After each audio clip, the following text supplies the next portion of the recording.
Muito bem, nós estamos aqui para mais um programa nesse canal do YouTube, onde nós estamos gravando os 260 capítulos do Novo Testamento, para que você tenha um arquivo de vídeos com comentários bíblicos, onde você pode utilizar para fazer seus estudos pessoais, tirar suas dúvidas acerca do Novo Testamento, vendo alguns comentários que nós fazemos. Quem sabe isso vai despertar até curiosidade em você para pesquisar mais as Escrituras e conhecer algumas respostas. Alguns desses comentários talvez vai responder algumas perguntas que você tenha. Você pode estudar sistematicamente, livro por livro conosco, vendo o que nós comentamos em cada capítulo, ou você pode usar esse arquivo de vídeos para, de repente, você lendo um capítulo da Bíblia, você tem uma dúvida e você quer ver o que nós comentamos sobre isso, não é? Mas nós vamos dar continuidade ao Evangelho de Marcos. Marcos é um evangelho menor dos 4 evangelhos, né? É mais sucinto, mais resumido. Nos seus 16 capítulos, nós vamos encontrar 661 versos, né, comparando com os demais evangelhos, que tem muito mais versos, como Mateus, Lucas e até mesmo João. No evangelho de Marcos, Marcos é preciso, ele apresenta Jesus e as ações de Jesus. Ele não se preocupa muito com os ensinos de Jesus, apesar que nós vamos encontrar alguns ensinos importantes do mestre, mas Marcos está mais preocupado com ações. Nós vamos ver nesse evangelho 18 milagres e apenas 4 parábolas. Talvez alguns escutem se houve mais alguma parábola. Marcos 10 vai marcar a ida de Jesus, ou a saída da região do norte para a Judéia. Nos evangelhos sinóticos, interessante, Jesus começa seu evangelho no norte, na região da Galileia, recruta alguns discípulos que são pescadores junto ao mar da Galileia, e quando Jesus vai para a Judéia, ele já vai para morrer pelos nossos pecados. Inclusive, alguns intérpretes dizem que se nós só tivéssemos o evangelho sinóticos, nós poderíamos dizer que o ministério de Jesus só teve 1 ano, porque ele inicia seu ministério na Galileia, opera milagres, faz sermões. Quando ele vai para a Judéia, por ocasião da Páscoa, já vai para morrer pelos pecados. Mas graças ao Evangelho de João, que apresenta 3 Páscoas para nós, uma no capítulo 2, outra no capítulo 6 e finalmente no capítulo 11, nós podemos concluir que o ministério de Jesus teve 3 anos, né? Então, que Jesus ia e vinha. O João focaliza mais o ministério na Judéia, enquanto os sinóticos focalizam o ministério na Galileia. Muito bem, Jesus então vai começar a ir para o Jordão, além da região do Jordão, que é próximo já a Jerusalém, que é o que nós vamos ver aqui no capítulo 10. Jesus vai ser interrogado pelos fariseus e judeus da época, o tentando acerca de uma questão sobre o divórcio. Jesus também vai abençoar as crianças, vai vir um mancebo rico a Jesus, perguntando o que ele poderia fazer para entrar no reino dos céus. Nós vamos ver ainda nesse capítulo 10 os pedidos dos filhos de Zebedeu, e vamos encontrar o cego de Jericó. Jericó é uma região já na Jordânia, próximo a Jerusalém. Já então nós vamos encontrar a história desse cego de Jericó, e aí no capítulo 11 a entrada triunfal. Como eu disse, se nós olhar só o evangelho sinótico, poderíamos dizer que o ministério de Jesus teve apenas 1 ano. Vamos então começar, capítulo 10.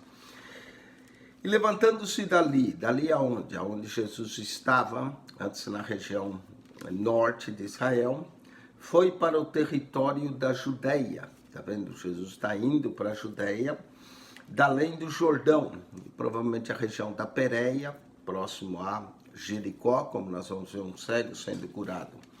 E a multidão se reuniu em torno dele. certamente a fama de Jesus já tinha crescido, aonde Jesus ia, multidões se reuniam em torno dele, e tornou a ensiná-los como tinha por costume. Jesus é o grande mestre, vivia ensinando, né? Ele tinha o costume de ensinar as pessoas, e aproximando-se dele, os fariseus perguntaram-lhe, tentando: é lícito ao homem repudiar sua mulher? Olha a questão que eles vêm a Jesus. Eles vêm trazer uma questão do divórcio, do repudio, que acontecia muito comumente em Israel, né? Diz que havia duas escolas, a escola de Chamel e a escola de Hillel. A escola de Chamel era mais conservadora com relação ao casamento. A escola de Hillel, que era outro rabino que veio antes de Jesus, essa era mais liberal, permitia o homem divorciar de sua mulher por qualquer motivo. Mas ele respondendo disse: que vos mandou Moisés? Jesus, quando faziam-lhe uma pergunta para experimentar, ele sempre respondia com outra pergunta. Quando eles vêm perguntar: é lícito ao homem repudiar sua mulher? Jesus responde com outra pergunta: o que vos mandou Moisés? Né? Jesus não ia cair nessa rede facilmente.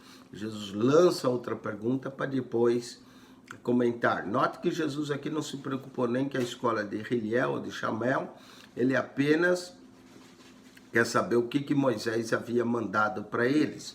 E eles disseram: Moisés permitiu escrever carta de divórcio e repudiar. Deuteronômio, capítulo 24, a Bíblia declara, em verso 5, o fato que Moisés permitiu, né, escrever carta de divórcio e repudiar. Jesus respondendo, disse-lhes: pela dureza do vosso coração vos deixou ele escrito esse mandamento. Marcos é mais direto do que Mateus. Mateus, nessa mesma questão, Mateus 19, divórcio, diz que Jesus primeiro fala do princípio, o propósito de Deus, não é? Mas Marcos não, Marcos vai mais direto ao assunto. Mateus explica um pouco melhor como é que se deu essa discussão, mas aqui quando eles falam Moisés permitiu escrever carta de divórcio, repudiar, Jesus vai responder o porquê Moisés o permitiu.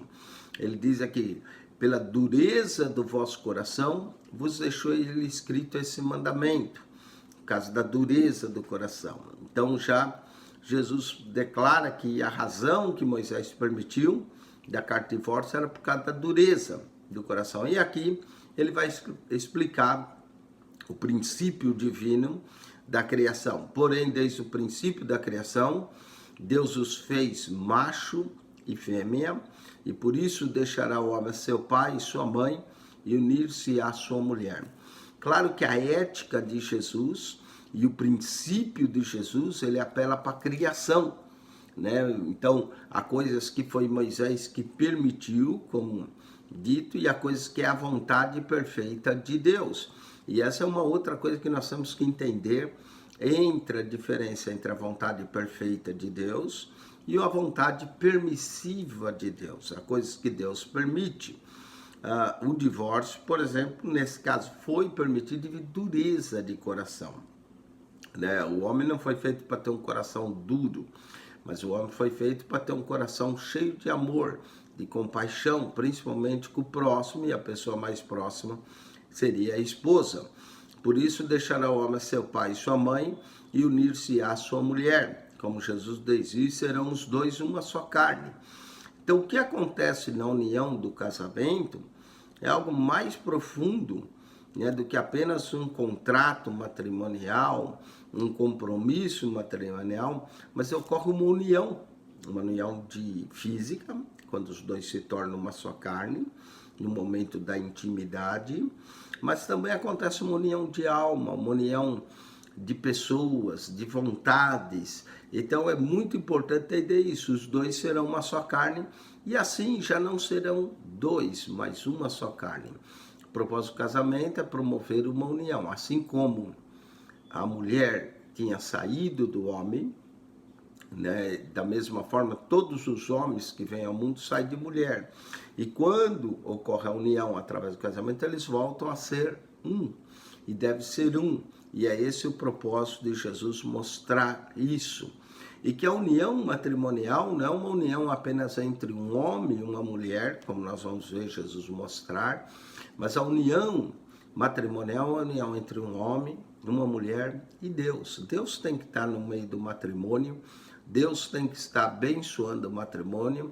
O amor, eu consigo dizer, não consiste em um homem olhar para uma mulher, mas ambos olhar para Deus, e conforme eles caminham com Deus, mais amor, mais entendimento eles vão ter. E olha que Jesus vai dizer isso. Portanto, o que Deus ajuntou. Note que a união matrimonial é algo que é ajuntado por Deus.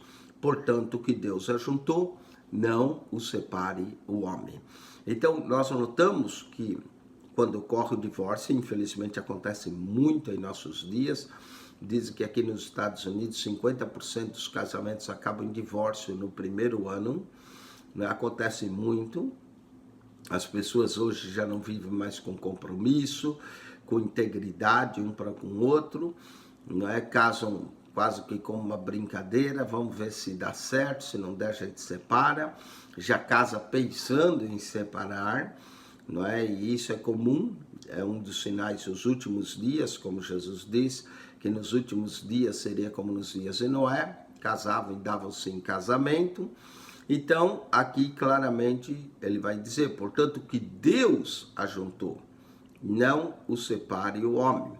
Que a união matrimonial é algo que Deus que ajunta, Deus que põe junto duas pessoas.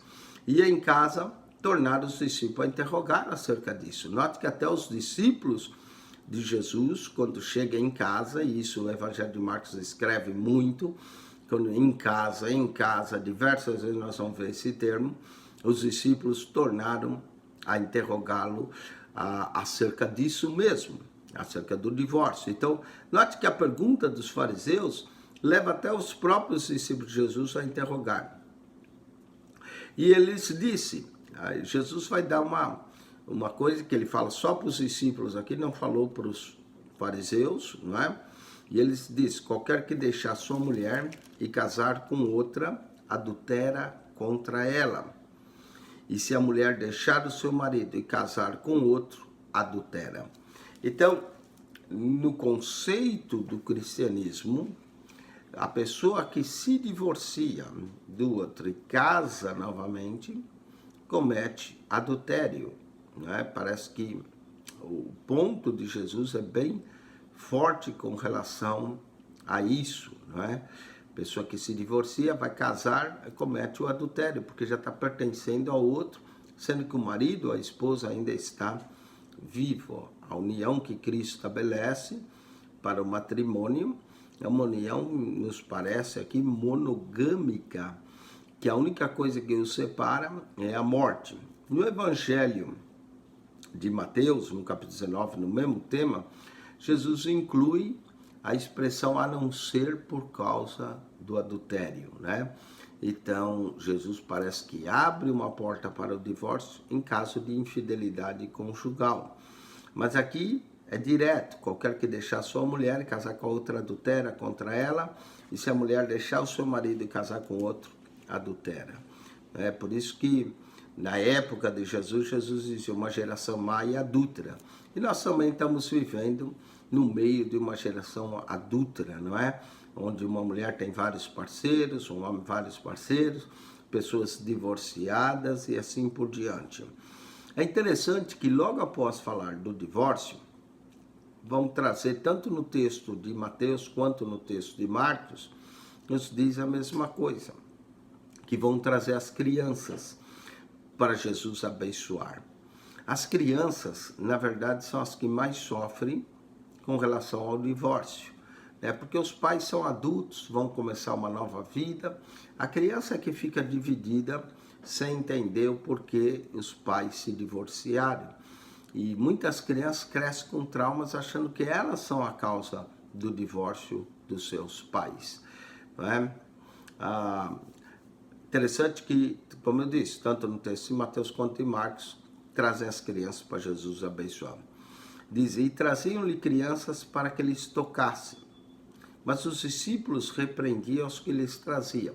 os pais certamente traziam suas crianças para que Jesus as abençoasse, tocasse nelas. Mas o próprio discípulo de Jesus não queria ver aquelas crianças se aproximando. Os discípulos eram como, se sentiam às vezes como guarda-costas de Jesus, homens de segurança de Jesus, e não queria.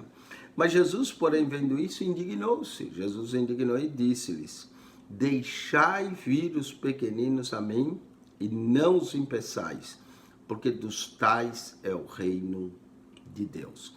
É claro que vinha a multidão, e aí tinham trazendo crianças, os discípulos querendo proteger o mestre. Mas quando o mestre viu isso, o mestre chamou e os seus discípulos: deixai vir os pequeninos a mim, não é? E não os impeçais. E Jesus vai dizer o porquê. Porque dos tais é o reino de Deus. Interessante, nós vemos nessa passagem que uma criança tem o direito ao reino de Deus. A criança, ainda no seu estado de inocência, enquanto ela ainda não conheceu o pecado, né? Apesar que muita gente fala do pecado original como sendo o pecado de Adão, que todos nós nascemos, mas a criança no seu estado original, ela ainda não conheceu o pecado e essa criança pertence ao reino de Deus. Nós cremos que uma criança inocente que vem a falecer, elas têm o direito ao acesso ao reino de Deus. Pelo menos é o que Jesus nos indica no texto de Marcos 10:14. Em verdade vos digo que qualquer que não receber o reino de Deus como uma criança, de maneira nenhuma entrará nele. Jesus aproveita ainda para ensinar a singeleza de coração que deve ter aqueles que se convertem ao reino de Deus. Nós devemos ter um coração de criança, devemos ter uma inocência de criança e a sinceridade de uma criança. Em verdade, vou dizer, quem não recebeu o reino de Deus como uma criança, de maneira nenhuma entrará nele. E tomando nos seus braços, impondo-lhe as mãos, os abençoou. E Jesus pegava as crianças no colo, abençoava elas, e nós devemos abençoar os pequeninos, não é? Porque dos pequeninos é de fato o reino de Deus. E pondo-se a caminho, correu para ele um homem. Jesus está indo a caminho, ao qual se ajoelhou diante dele e lhe perguntou: bom mestre, que farei para herdar a vida eterna? Que pergunta, não é? Bom mestre, que farei para herdar a vida eterna? Note que o homem, pelo fato de perguntar que farei, era uma pergunta que muita gente hoje tem em sua cabeça, que ele precisa fazer alguma coisa para herdar o reino de Deus. E todos nós às vezes temos essa ideia que se nós não fizermos certas coisas, não vamos herdar o reino de Deus. A única coisa que o homem pode de fato fazer para herdar o reino de Deus é se arrepender de seus pecados, ter um coração puro e singelo. Porque a graça de Deus, se nós entendermos, não depende do homem, depende de Deus. A graça de Deus se manifestou salvadora a todos os homens. Então é a graça que somos salvos, não é pelas obras. Mas como é aquele povo vinha da lei, e hoje tem muita gente hoje que acredita nisso, que as pessoas são justificadas pelas suas obras. Até Tiago dá um exemplo disso, mas Tiago coloca a fé em primeiro lugar, dizendo que a fé sem obras é morta, não é? E Paulo bem claramente explica que não é pelas obras que nós somos salvos, mas pela graça de Deus. Então, na verdade, o homem não precisa fazer ou vai fazer alguma coisa, porque Deus já fez pela nossa salvação. Deus fez, enviou seu filho morreu na cruz, e tudo o que nós temos que realmente fazer é nos arrepender de nossos pecados, entregar nossa vida a Cristo, confiar nele para a nossa salvação. Claro que uma vez salvos e transformados, vamos procurar mostrar frutos de arrependimento e mostrar boas obras, mas não é pelas obras que ninguém é salvo, não é? Mas esse homem, como vinha do tempo da lei, achava que deveria fazer alguma coisa. Essa é uma ideia comum no Antigo Testamento, né?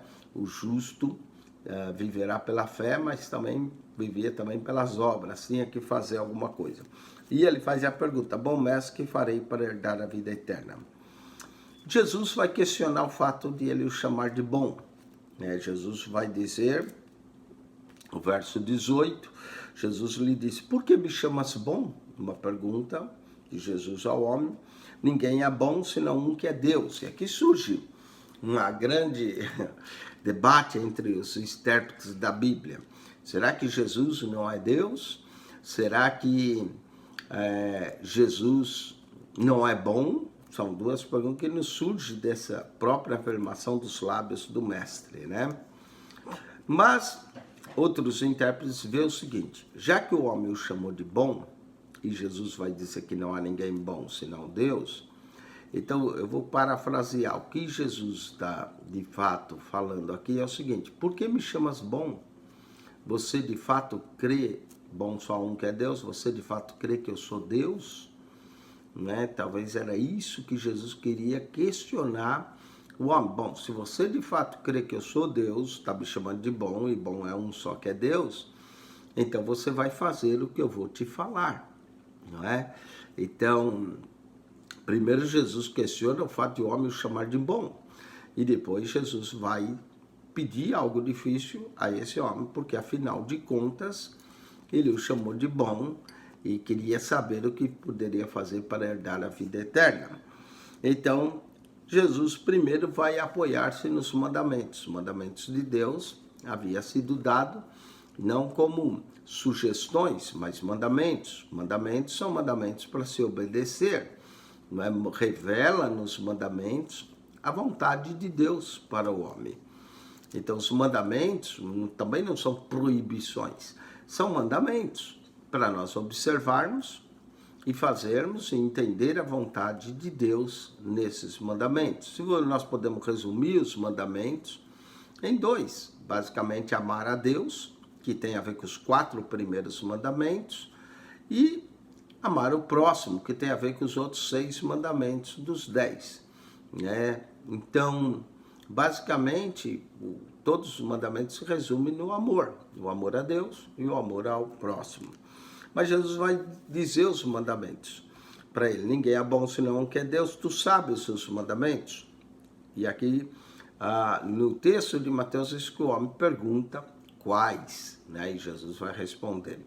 No texto de Marcos é mais breve, mais sucinto, mais direto, né? Aqui diz assim: tu sabes os mandamentos? E Jesus já vai dizer: não adulterarás, não matarás, não furtarás, não dirás falso testemunho, não defraudarás alguém, honra teu pai e tua mãe. Interessante, Jesus citou 5 dos últimos 6 mandamentos que tem a ver com o próximo. Jesus não cita não cobiçarás, porque parece que esse homem era bem cobiçoso. Ele era rico, tinha muitas propriedades, e ele era bem cobiçoso. Jesus cita todos, não é? Não adulterarás, não matarás, não furtarás, não dirás falso testemunho, não defraudarás alguém. Alguém pode sugerir que aqui está o não cobiçarás. Honra teu pai e tua mãe. O homem de pronto respondeu. Ele respondendo, ele disse: mestre, tudo isso guardei desde a minha mocidade. Veja que ele era um rapaz virtuoso, observador da lei de Deus, e não há razão para pensar que o rapaz estava mentindo ou estava sendo presunçoso. O rapaz estava sendo de fato sincero, dizendo: mestre, tudo isso guardei desde a minha mocidade. Como um bom judeu, ele era um observador da lei de Moisés e procurava de fato guardar e praticar desde a minha mocidade. Mas eu gosto do próximo texto, do próximo verso aqui, Marcos 10, 21. E Jesus, olhando para ele, o amou. Ele disse, presta atenção, Jesus olhou para ele, Jesus o amou. Jesus não vai dizer isso porque não o amou. Jesus de fato o amou. Jesus percebeu que naquele homem havia uma rede no coração dele, uma rede que o prendia a essa terra. E a razão de ele querer uma vida eterna era para desfrutar todos os bens que ele adquiriu em sua vida. Então, aquele homem estava preso aos seus bens materiais, como muita gente se prende. Presta atenção, nós nada trouxemos para esse mundo e nós daqui nada levaremos. Né? Jó disse bem certamente: nu saí do ventre de minha mãe, nu tornarei para lá. O Senhor o deu, o Senhor o tirou, depois de ele ter perdido tudo. E o que machucou mais o coração de Jó nem foram os bens, mas talvez a morte de seus filhos. E aí ele disse: bendito seja o nome do Senhor.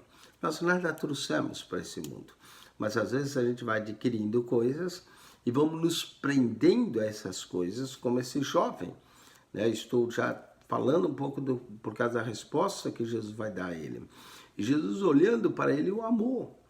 Né? Percebeu que havia uma coisa que o prendia.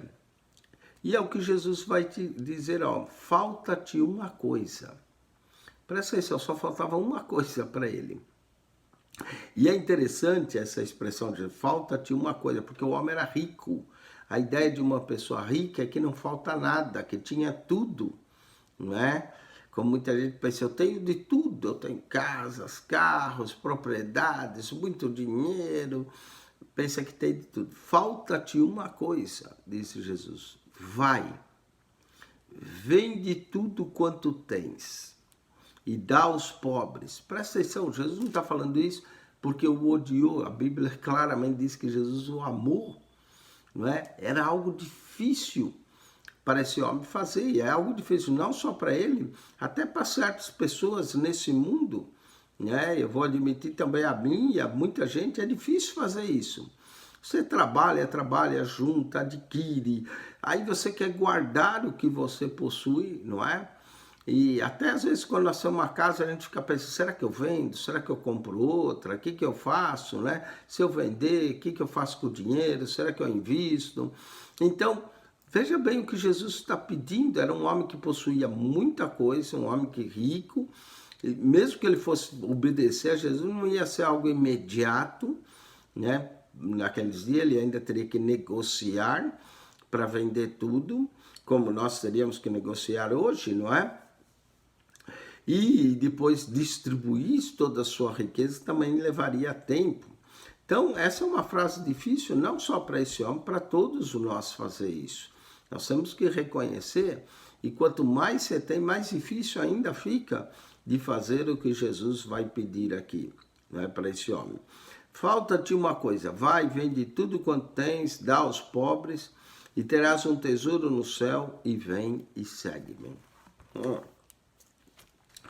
Jesus aqui colocou até uma condição para que esse homem o seguisse. Ele teria que abandonar tudo, ele teria que largar tudo, ele teria que vender tudo, distribuir tudo aos pobres e vir e seguir Jesus. Mas também é uma promessa aqui que Jesus o faz. Jesus diz que se ele fizesse isso, ele teria um tesouro no céu. No Sermão do Monte, Jesus diz, não ajuntais tesouro na terra, onde a traça e a ferrugem corrói, onde os ladrões minam e roubam, mas ajuntais tesouro no céu. No céu ninguém pode roubar. Não é? Para juntar tesouro no céu, fica claro que nós devemos fazer boas ações, nós devemos dar, nós devemos abençoar as pessoas, devemos compartilhar aquilo que temos com os menos ou com os mais necessitados, com menos afortunados do que nós, mais necessitados. E quando nós o fazemos, vamos acumulando tesouro no céu. Mas essa frase de Jesus não é fácil. Você vai notar que até os próprios discípulos vão questionar. Pedro, aqui o porta-voz do grupo, vai acabar falando. Então Jesus, olhando para ele, o amor, ele diz, falta-te uma coisa, vai, vende tudo quanto tens, dá aos pobres, terás um tesouro no céu e vem e me segue. Algo difícil para aquele homem fazer e algo difícil para nós também fazer. Verso 22.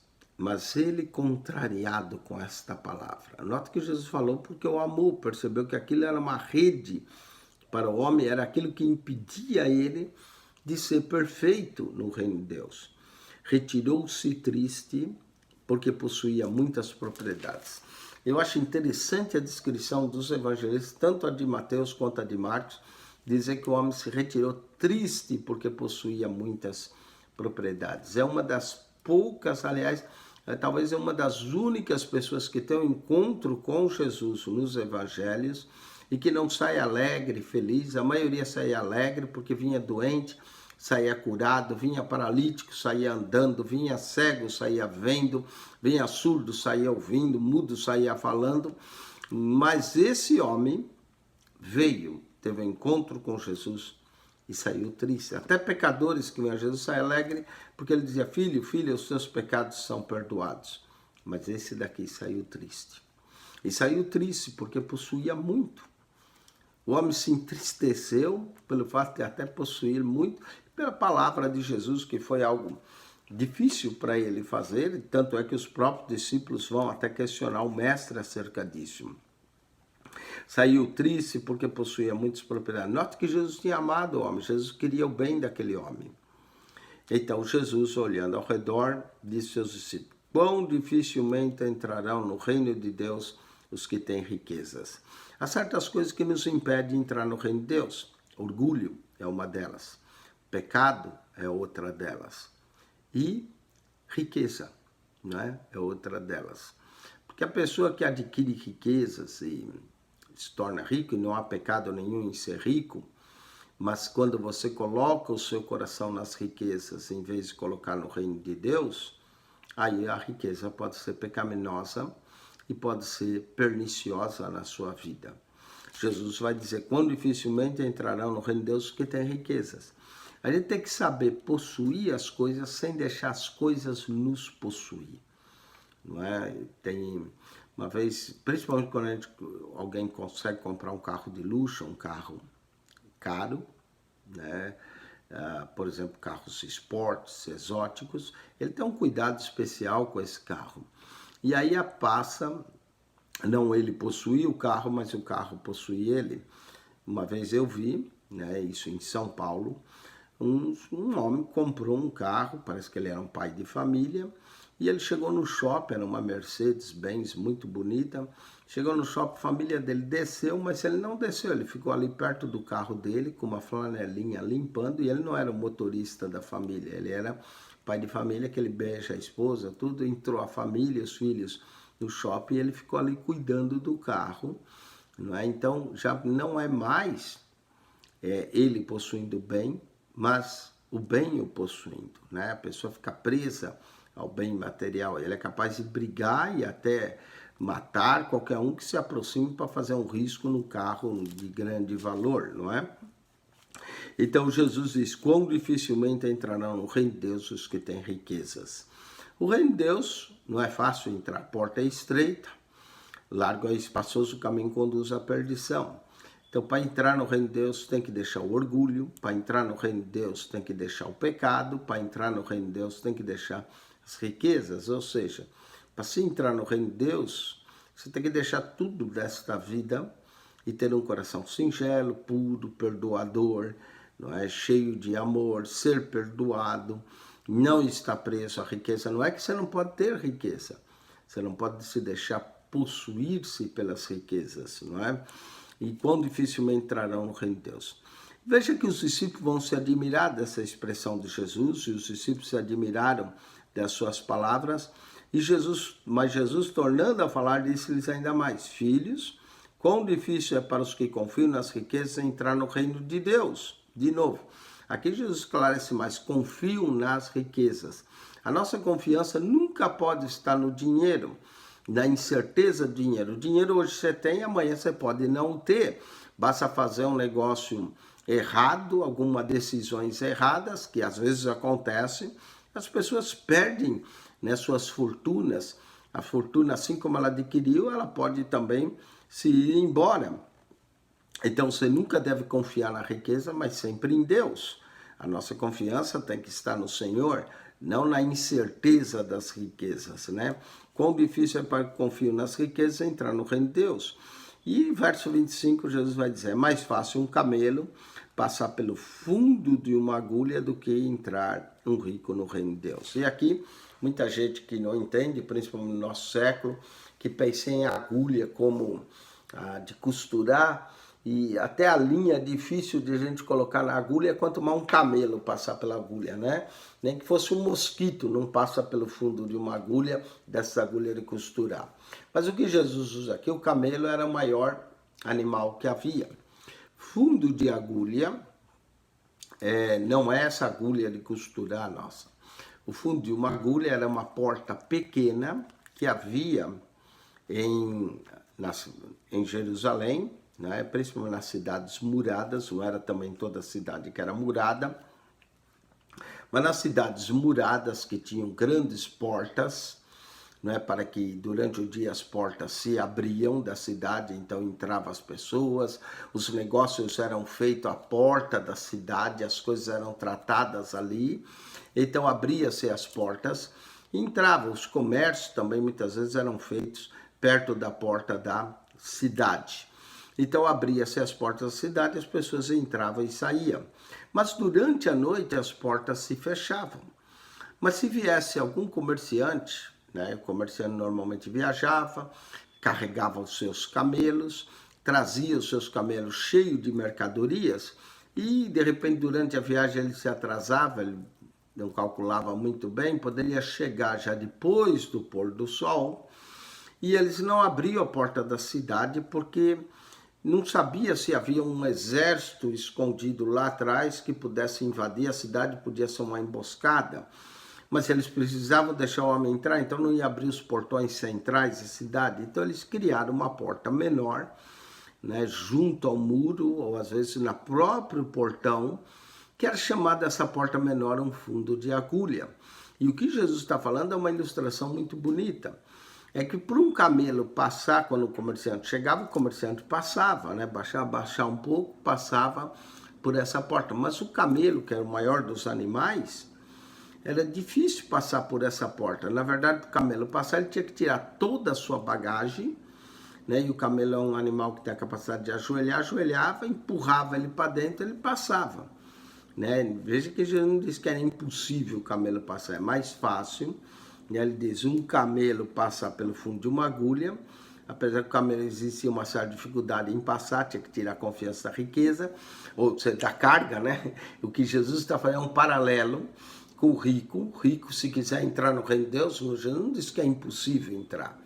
Jesus disse que é difícil e que é mais fácil um camelo passar, e o camelo passar pelo fundo de uma agulha. Para passar tinha que tirar toda a sua bagagem, empurrar o camelo, a mesma coisa, o rico tem que tirar confiança na sua riqueza e colocar sua confiança em Deus. Você note que o texto anterior, Jesus fala da confiança nas riquezas. A nossa confiança sempre tem que estar em Deus. É mais fácil passar um camelo pelo fundo de uma agulha do que entrar um rico no reino de Deus. Jesus não disse que é impossível, mas diz que é difícil, não é? Porque o rico coloca sua confiança na riqueza, a não ser que ele tire sua confiança da riqueza e passe a pôr sua confiança em Deus. E eles admiraram mais ainda entre si e fizeram uma pergunta a Jesus: quem poderá, pois, salvar-se? Pergunta razoável de se fazer, não é? Principalmente depois dessa dificuldade que Jesus coloca, e sabendo que toda pessoa, e é verdade isso, não precisa ser rico, tem pobre que é agarrado às suas coisas, não é? Então, toda pessoa tem um certo apego às coisas materiais. Se nós dissermos que não temos, estamos mentindo. Todos nós temos o apego. Uns apegam de mais, outros apegam de menos, mas todos se apegam às coisas materiais. E os discípulos vão perguntar: quem poderá, pois, salvar? Jesus, porém, olhando para eles, disse: para os homens é impossível. Note que salvação não é algo que é o homem, ou obra do homem. Salvação é algo de Deus. Jesus vai dizer aos seus discípulos, quando eles perguntam: quem poderá, pois, salvar? Ele vai dizer: para os homens é impossível, mas para Deus, mas não para Deus. Porque para Deus todas as coisas são possíveis. Note que salvação é uma impossibilidade ao homem pecador, ao homem agarrado às coisas materiais, ao homem preso a esse mundo, que é normal nós nos prendermos. Nada trouxemos para esse mundo, mas depois que estamos nele, não queremos largar, não queremos partir, não é? Então, para os homens, salvação é algo impossível. Né? O homem não pode, em outras palavras, o homem não pode se salvar a si mesmo. Mas para Deus é possível, porque todas as coisas são possíveis para Deus. Então, a impossibilidade humana revela a possibilidade divina. É nas nossas impossibilidades, nas nossas limitações, que nós vamos descobrir as possibilidades divinas, as possibilidades de Deus. Salvação é impossível aos homens, mas é possível a Deus. Salvação é um ato divino, não é um ato humano. Por isso que depende da soberania, da graça divina para que o homem seja salvo. Aqui nós podemos dizer que encontramos uma alta soteriologia nesse texto. Soteriologia é a doutrina da salvação. E Pedro começou a dizer, Pedro é o porta-voz, né? Sempre vai dizer, eis que nós tudo deixamos e te seguimos. É verdade, eles tinham deixado, Mateus era cobrador de impostos, largou a coloteria de impostos para seguir Jesus. Pedro, João, Tiago, André eram pescadores, largaram o barco e as redes para seguir a Jesus. Ou, em outras palavras, Pedro está dizendo, ei, mestre, nós fizemos o que o Senhor pediu, nós deixamos tudo e te seguimos, não é?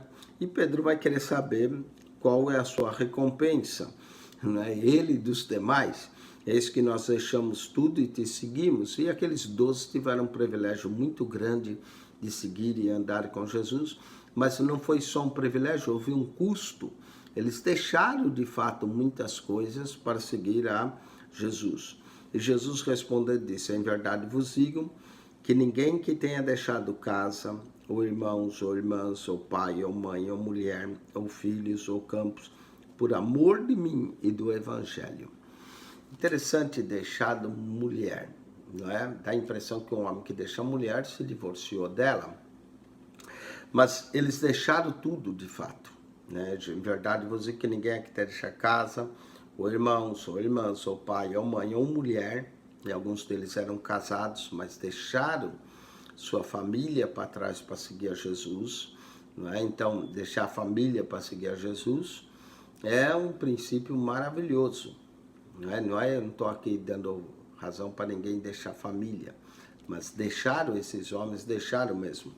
Em verdade, vou dizer que ninguém que deixa casa, ou irmãos, ou irmãs, ou pai, ou mãe, ou mulher, ou filhos, ou campos, alguns talvez possuam campos, por amor de mim e do Evangelho, que não receba 100 vezes tanto. Note que não é receber o dobro seria 100%. Aqui ele promete que vai receber 100 vezes tanto, já nesse tempo, em casas, irmãos, irmãs, e mães, e filhos, e campos, com perseguições, e no século futuro a vida eterna. É interessante, já recebe nessa vida, com perseguições, e no século futuro, ou no século vindouro, a vida eterna. Então, Jesus promete, e volta aqui no ponto e na pergunta do homem no verso 17. Bom mestre, que farei para herdar a vida eterna? Jesus mostra que para herdar a vida eterna é preciso deixar tudo. Se você de fato quer entrar no reino de Deus, nada deve ficar entre você e o reino de Deus. Ou seja, é preciso deixar tudo. Deixar tudo. É isso que é o ensino que nós vamos encontrar nesse texto desse jovem rico, desse jovem que procura Jesus e faz uma pergunta soteriológica: que farei para herdar a vida eterna? E aí Jesus acrescenta: porém, muitos primeiros serão derradeiros e muitos derradeiros serão primeiros. Esse é um paradoxo do reino dos céus. Os primeiros discípulos, imagine a alegria que eles tiveram de seguir Jesus. E aí aquela geração que veio antes, foram as primeiras. Essas primeiras gerações ainda estão aguardando a volta do Mestre. Não é? Em glória, quando ele voltará, os mortos ressuscitarão. Então, esses primeiros acabam sendo derradeiros. Mas os derradeiros, a geração que está se convertendo agora, que é a última geração da época de Jesus, acaba sendo a primeira a entrar no reino de Deus. Então, existe um paradoxo aqui, porém muitos primeiros serão derradeiros e muitos derradeiros serão primeiros. Que o reino do céu está cheio de paradoxos, né? É humilhando que se é exaltado, o que se exalta será humilhado, né?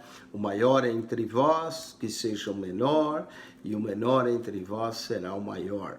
Então são paradoxos do reino dos céus, e nós vamos encontrar muito desses paradoxos nos evangelhos, né? Paradoxos são ideias contrárias, não é? Um paradoxial. Muito bem, o pedido dos filhos de Zebedeu, agora, Marcos 10, 32 diz: iam no caminho subindo para Jerusalém. Note que eles já estão se preparando, subindo para Jerusalém. A ocasião da Páscoa está próxima. O que eles não esperam é que Jesus será sacrificado na Páscoa. Jesus é o Cordeiro Pascual que tira o pecado do mundo. Ele vai subir para entregar sua vida. Iam um caminho subindo para Jerusalém e Jesus ia diante deles. É interessante Marcos colocar Jesus na frente, não só porque Jesus era o líder, mostra aqui uma determinação de Jesus naquilo que ele ia fazer. Jesus sabia o que ia acontecer com ele em Jerusalém, o fato de ele ir na frente mostra que ele não está com medo, com temor, mas que ele está determinado a cumprir a vontade do Pai.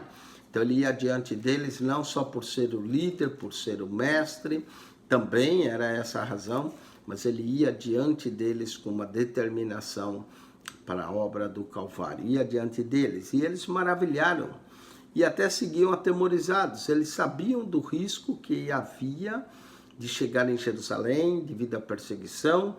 Eles seguiam a Jesus atemorizados, mas Jesus não. Jesus estava determinado. E tornando a tomar consigo os 12, começou a dizer as coisas que lhe deveriam sobrevir. Eles vão ficar mais atemorizados ainda, dizendo: eis que nós subimos a Jerusalém. Note que Jesus sabia a razão que ele subia. E o Filho do Homem, quem é esse Filho do Homem? É Jesus. O Filho do Homem é uma expressão profética de Daniel 7,13. Mostra também, revela a humanidade de Jesus. O Filho do Homem será entregue aos principais dos sacerdotes e os escribas. Jesus se refere a si mesmo na terceira pessoa como Filho do Homem. Será entregue aos principais sacerdotes e os escribas. Note que a ida a Jerusalém não era uma ida pacífica, não era uma ida apenas para comemorar a Páscoa, era uma ida sacrificial. Por isso que Jesus ia adiante. O texto nos ensina que não havia temor, mas os discípulos estavam atemorizados. E o condenarão à morte. Jesus sabia que a sua ida a Jerusalém é quase que uma ida suicida, né? Ele vai entregar a vida dele, vai se dar a si mesmo. E os entregarão aos gentios. Que coisa, né? O mestre está pronto a ser sacrificado.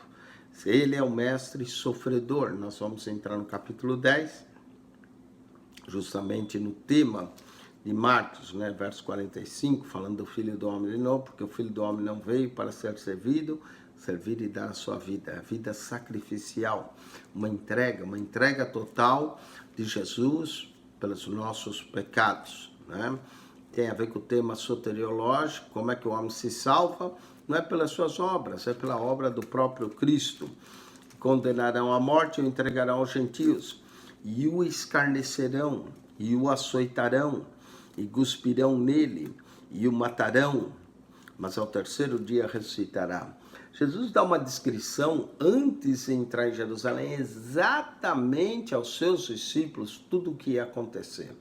Ele diz que ia ser condenado à morte, que ele seria entregue aos gentios, quer dizer, aos romanos, para matarem, que iam escarnecer dele, que iam açoitar ele, que iam cuspir nele. Que descrição perfeita que o mestre tinha de tudo aquilo que ele ia enfrentar pelos nossos pecados, e que iam matar.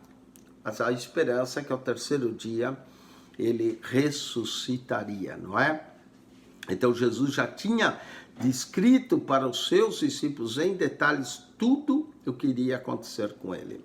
Ele ia ser condenado, ele ia ser entregue aos gentios, presta atenção, condenado, entregue aos gentios, escarnecido, açoitado, cuspido, morto, mas ao terceiro dia ele ressuscitaria. 7 coisas que Jesus descreve que ia acontecer com ele. A condenação, não é? A entrega aos gentios, o escarnecimento era a terceira coisa, a quarta coisa os açoites, a quinta coisa cuspiriam, a sexta matariam, mas a sétima ele ressuscitaria. Então Jesus escreve 7 coisas que está para acontecer com ele, aqui em Marcos capítulo 10, versos 33 e 34.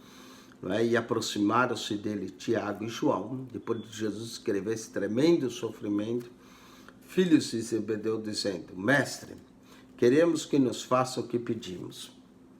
É interessante que no texto de Mateus diz que quem pede é a mãe deles. Mas aqui em Marcos diz que quem pede é eles. Talvez Mateus colocou a mãe pedindo, mas na verdade o pedido era dos dois. Ou eles pediram diretamente, ou a mãe pediu, não importa, porque foi pedido. Não há contradição entre Mateus e Marcos. O pedido era dos dois mesmo, ou diretamente ou indiretamente. Mas aqui em Marcos diz: aproximaram-se dele Tiago e João, filhos de Zebedeu, dizendo: Mestre, queremos que nos faça o que pedimos. Depois de Jesus contar tudo que ele ia sofrer, mas diz que ia ressuscitar, e lá vem eles. Eles dizem: que quereis que vos faça? E eles lhe disseram: concede-nos que na tua glória nos assentamos, um à tua direita e outro à tua esquerda. Interessante, eles queriam estar do lado de Jesus, um à direita e outro à esquerda. Claro que eles não sabiam o que pediam, não é? E Jesus vai mostrar isso. Mesmo porque diz que no céu, falando de posição, ainda que no céu, posição é uma coisa interessante, mas o pai está sentado no trono e o filho assentou-se à direita do pai. Se o filho assentou-se à direita do pai, uma figura de falar da mais autoridade, então quem está à esquerda de Jesus é o próprio pai. Então o que eles estão pedindo é uma coisa que não faz sentido.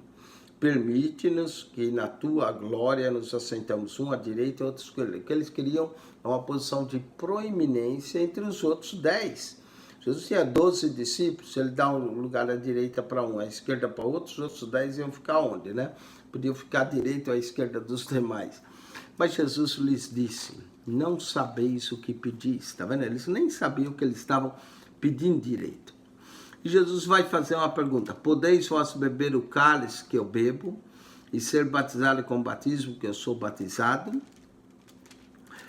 Eles vão responder: podemos, né? Eles faziam tudo em comunidade. Quando Jesus tomava um cálice, eles também tomavam. Eles vão entender isso naturalmente, apesar que tem um sentido espiritual o que Jesus está falando. O cálice que ele está falando, o cálice do seu sofrimento.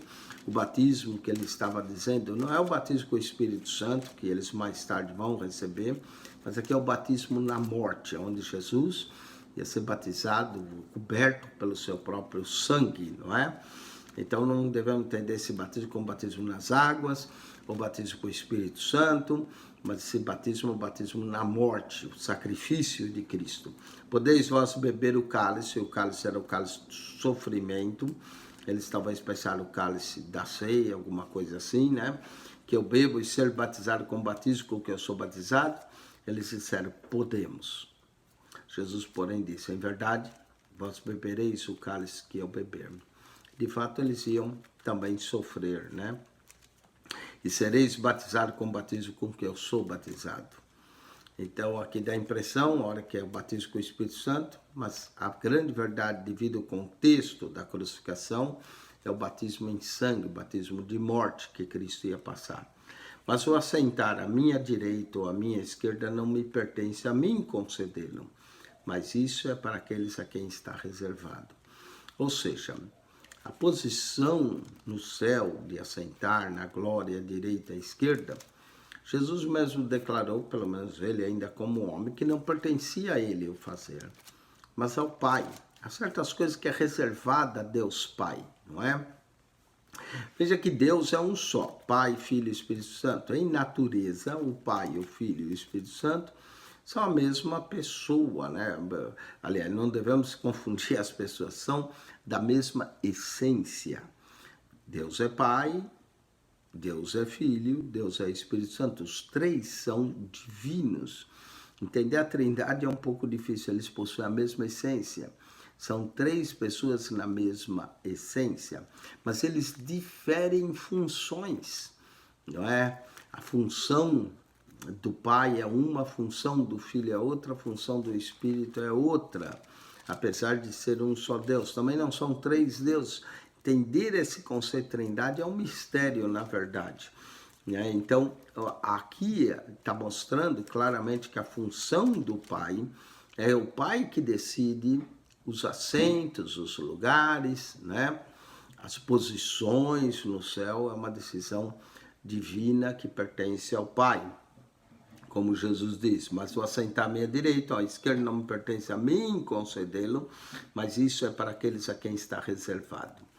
Claro que os 10, quando ouviram esse pedido de João e Tiago, um pedido aos olhos deles absurdo, um pedido egoísta, um pedido humano, porque isso é coisa de humano, posições, não é? A gente gosta de ter posição, gosta de ter uma posição um pouquinho melhor que a do outro, não é?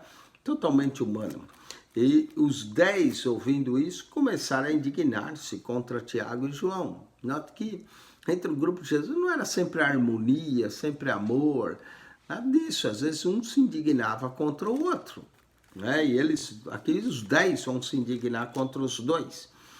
Mas Jesus aproveita esses momentos de indignação, de diferenças entre eles, para sempre ensinar uma lição de amor, de união, de harmonia, não é? Mas Jesus, chamando a si, disse-lhes: sabei que os que julgam ser príncipe das gentes, deles se assenhoriam, e os seus grandes usam de autoridade sobre eles. Isso é o que o homem mais gosta de fazer, usar autoridade, ter autoridade sobre outro, né? Se assenhorar sobre outro. Jesus vai ensinar que isso é comum no mundo lá fora. Mas que na comunidade cristã, na comunidade de irmãos, na comunidade que se vive em harmonia, isso não deve acontecer. Jesus vai ensinar o princípio de autoridade e o princípio de maioral no reino de Deus. Novamente, paradoxal, que o maior entre vós, que seja o menor, seja aquele que vos serve. Olha só. Mas entre vós, capítulo 10, verso 43, não será assim. Antes, qualquer que entre vós quiser ser grande, será vosso serviçal. Então, no reino de Deus, liderança é o líder servo, é o líder que está disposto a servir e até entregar a sua vida em sacrifício como o mestre o fez. Então ele diz, mas entre vós não será assim, quem quiser entre vós ser grande, será o vosso serviçal. Ou então, nós somos chamados para servir, nós somos chamados para servir uns aos outros, e isso mostra grandeza, grandeza de espírito, grandeza de serviço, grandeza de prontidão, grandeza de liderança, não é?